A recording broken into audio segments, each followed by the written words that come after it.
be more gradual in their change from simple forms into more complex type of organisms, the molecules to men type of evolutionary approach. So the creation model says, no, there should be the sudden appearance of each major created type or kind, the bara min, created kind. And these are larger taxonomic groups than what you would expect for the common scientific term species. If it's at any taxonomic level, it would probably be at least two more levels up, probably at the family level, maybe at the genus level. This is what creation scientists are discovering in their studies of that term, the created kind. Whereas the evolution model would predict a transitional series linking all of these categories together. There should be no systematic gaps. Now, this is what you call phyletic gradualism. Phyletic gradualism. That is to say, the Darwinian basic type of perspective on the fossil record.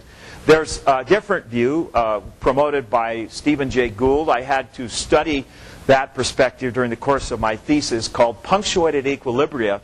The idea that, no, you won't find gradual changes in a fossil record. You'll see organisms suddenly explode into other forms, and then they will stay at that level and then suddenly explode into other species of organisms based on essentially geographic isolation. Well, I just want to point out, because I won't spend a lot of time on that model, because most evolutionists are gradualists, that model has even less evidence to support it than gradualism does. So I guess that's why we're not going to spend a lot of time on it.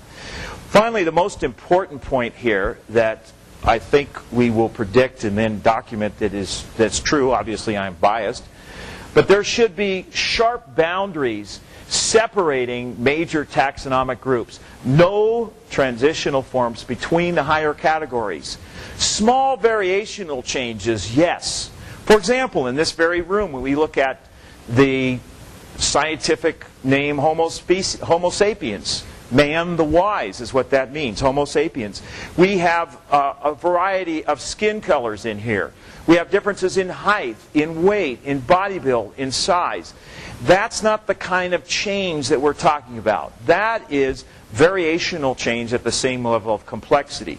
What we should see is the documented molecules to man type of evolution, change that progresses steadily through time from simplistic organisms, for example, one-celled protozoans, evolving gradually through a process of natural selection and mutation, giving rise to the more complex multicellular organisms and so forth, till finally the pinnacle of evolution so far is fossil man. Okay? Man fossilized in, basically in Europe in most of the sites. Now, let's look at what I call genuine, actual, real distinctions of the fossil record. Fossil trends. Basic types, and I realize this quote is rather old. It's my favorite quote. Whenever I talk about the fossil record, I cannot help but give this quote, even though it goes all the way back, look at that, 1977. And right now, there's probably some people out in the audience saying, oh, why use such an old quote? Isn't there any more recent quotes? The point is that this quote still holds true. It's still accurate. Here we are 30 years later, and it's still absolutely appropriate for what we see in the fossil record. It says, the extreme rarity of transitional forms in the fossil record persists as the trade secret of paleontology. Not a trade secret anymore, because now all you know about it, and so the word is out. The evolutionary trees that adorn our textbooks have data only at the tips and nodes of their branches. The rest is inference, however reasonable, not the evidence of fossils. Now, there are some evolutionists, if I read this quote, if they were in the audience tonight, would now be throwing things at me. They would be saying, for example, one particular PhD that teaches down at Occidental College, who's written a book on the fossil record, when I mentioned this quote, said to me, how dare you besmirch the great name of Stephen Jay Gould? And I said, well, if this isn't what he believes, then why did he publish this statement? This is what he believes. He believes in a different kind of evolution. Did not become a creationist, well, not until after he died. But nonetheless, Dr. Gould had a hidden agenda so that he could promote his punctuated equilibria. Now also, David B. Kitts, also an older quote, but again, these quotes, I will argue, are still totally appropriate. And I will discuss some of the more recent finds, by the way, that have occurred in the last few years. Still appropriate. Dr. Kitts, a professional paleontologist, way back in 1974, said, despite the bright promise that paleontology provides a means of seeing evolution, it has presented some nasty difficulties for evolutionists. I'll say, like a lack of intermediate forms. I don't know of any good examples. That was in brackets, by the way. It's not part of the quote. The most notorious of which is the presence of gaps in the fossil record. Evolution requires intermediate forms between species, and paleontology does not provide them. Now, you would think that Dr. Kitts, a professional paleontologist, certainly believes in evolution, is an evolutionist. I think he's still alive to this day. And I have no doubt he's still an evolutionist, but why would he say something like that? He's being honest at this point. Now, if you asked him, do you still believe in evolution? He would say, I'm certain, absolutely so. But he believes in spite of what the fossil record has to say, not because of it. Okay? So he has to have a great faith. And you've heard some creationists say it takes more faith to have no faith, that's the atheistic faith, than it does to have the Christian faith if you're going to have any faith at all. Okay. Now let's look at some actual trends in what the fossil record actually shows. First off, it shows basic types or kinds show stasis. That is, they stay the same through their entire fossil discovery period. It doesn't matter what age it is, whether you believe in millions of years or the Earth being young. I am a young Earth creationist, by the way.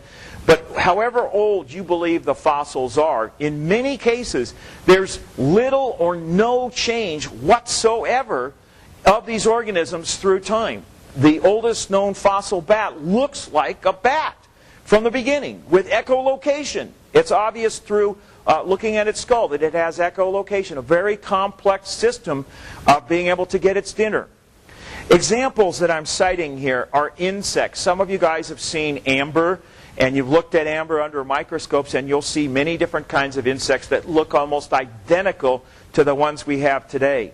Brachiopods in the fossil record that look almost identical to the ones we have today. One particular group of brachiopods, Lingula, and the classic example, of course, the coelacanth, thought to be extinct for over 50 million years.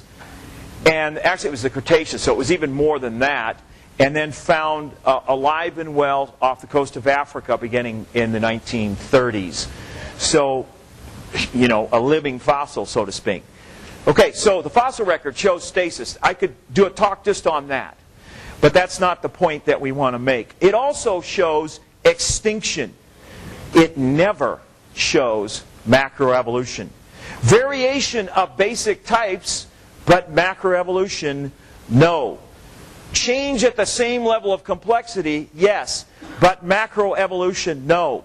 Never the introduction of new basic types or kinds, the Barach Min, the created kind, but variation at the same level of complexity, and no ancestors, no descendant relationships. By the way, that's an alternative spelling. That word descent can be spelled two ways, in case anybody thinks that might be a typo. I'm famous for my typos, by the way. Okay, a complete fossil record. We have a very complete fossil record. It's like, what? I never heard that before. How do you know that? Well, I'm going to cite a couple of examples that most people probably are not familiar with these studies. After all, you